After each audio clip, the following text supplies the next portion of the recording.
इस एपिसोड के स्टार्ट में हम किंग बोस्से को देखते हैं, मतलब कि एक फ्लैशबैक है और वो उस डीमन से बात कर रहा होता है, जैसे कि हमने थर्ड एपिसोड में देखा था।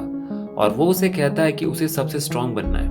वो डीमन कहता है कि इसके बदले मुझे तुम्हारी जान चाहिए और वो मान जाता है। और वो डीमन किंग बोस्से से कहता है कि वो सिर्फ किसी की वो पावर छीन कर ही उसे दे सकता है, पर जो कि बोस्से की फैमिली में कोई नहीं है। इसलिए वो डीमन कहता है कि अगर तुम्हारा बच्चा हुआ तो वो उसकी स्ट्रेंथ उसे दे देगा। और बोस्से इस बात से राजी हो जाता है और वो डीमन उसे वो विश पूरा करने के लिए मान जाता है। जिसके बाद कि बोस्से एक और फीमेल जायंट से जाकर मिलता है जो कि बहुत स्ट्रांग होती है। और बोस्से उससे जाकर कहता है कि क्या वो उसके बच्चे की माँ बनेगी। मतलब यार, एनिमे का कुछ समझ में आता नहीं। मतलब इतनी गंदी तरीके से कौन प्रपोज करता है रे? मतलब बोल लेता है कि भाई मुझसे शादी करोगी, नहीं बल्कि क्या तुम मेरे बच्चों की माँ बनोगी। यार मतलब एक्चुअल लाइफ में लड़की क्या लड़के क्रीप आउट हो जाए इससे।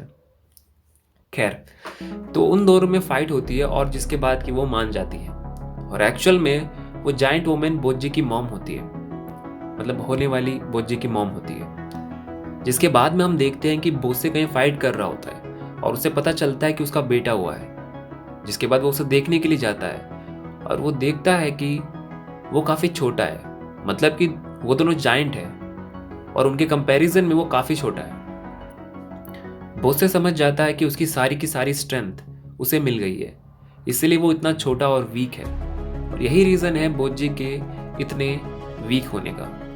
बोस्से को खुद पर काफ़ी गुस्सा आता है और अपने उस विश पर जो कि उसने डीमन से मांगा था। और हम प्रेजेंट में आ जाते हैं और हम डायडा को देखते हैं और मिरांजो यानी कि मिरर डायडा को किंग बोस्से कहती है, यानी कि अब किंग बोस्से डायडा की बॉडी में आ चुका है। और वो उस मिरर को पूछता है कि सबसे स्ट्रांग कौन है।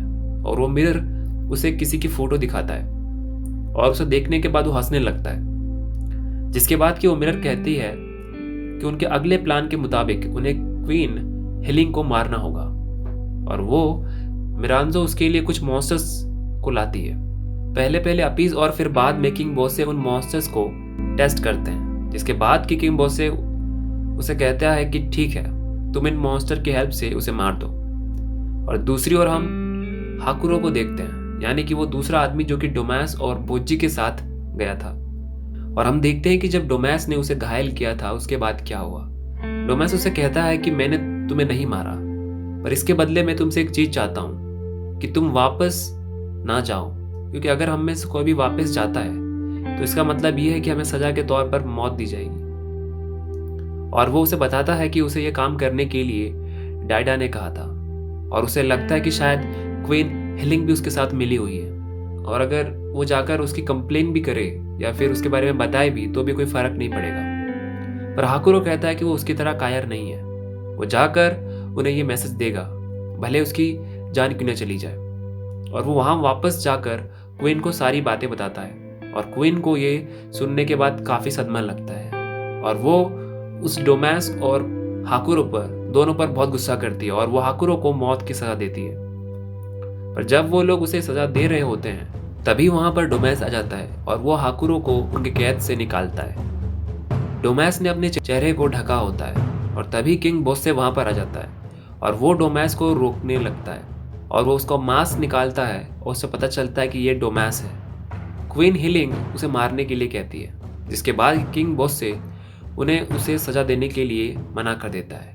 वो कहता है कि बोज्जी अभी मरा नहीं है बल्कि जिंदा है और वो अभी अंडरवर्ल्ड में ट्रेनिंग कर रहा है। एक्चुअली ये उसे तब पता चला जब उस मिरर ने उसे वो फोटो दिखाई थी कि सबसे स्ट्रांग कौन है।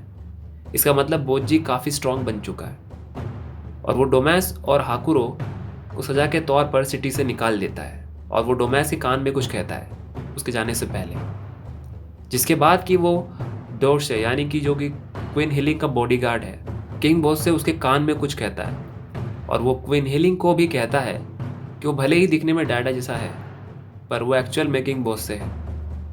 पर मिरर को समझ में नहीं आ रहा होता है कि किंग बॉस से उनके कान में क्या बोल रहा है। सीन शिफ्ट होता है और हम डोमैस को देखते हैं और वो हाकुरो को बताता है कि किंग बोस्से ने उसे कहा है कि वो उसे ट्रेनिंग दे और उसके बाद वो दोनों कैसल के नीचे प्रेजेंट एक डोर को, जो कि अंडरवर्ल्ड को कनेक्ट करता है और जहाँ से कि मॉन्स्टर्स आते हैं। किंग बोस से चाहते हैं कि हम उस डोर को डिस्ट्रॉय कर दें, और डोमैस और हाकुरो को काफ़ी खुशी होती है कि बोजी ठीक है। सीन फिर से चेंज होता है और हम बेबिन को देखते हैं और हमें पता चलता है कि वो मरा नहीं है, क्योंकि उस बड़े स्नेक ने उसे बचा लिया था और वो अब ठीक हो चुका है। और एपिसोड खत्म होने से पहले हमें एक छोटा सा सीन दिखाया जाता है डाइडा का, और उसके आसपास हर तरफ अंधेरा होता है, पर वो कहाँ है हमें ये नहीं बताया जाता। और इसके साथ ये एपिसोड यहीं पर खत्म हो जाता है।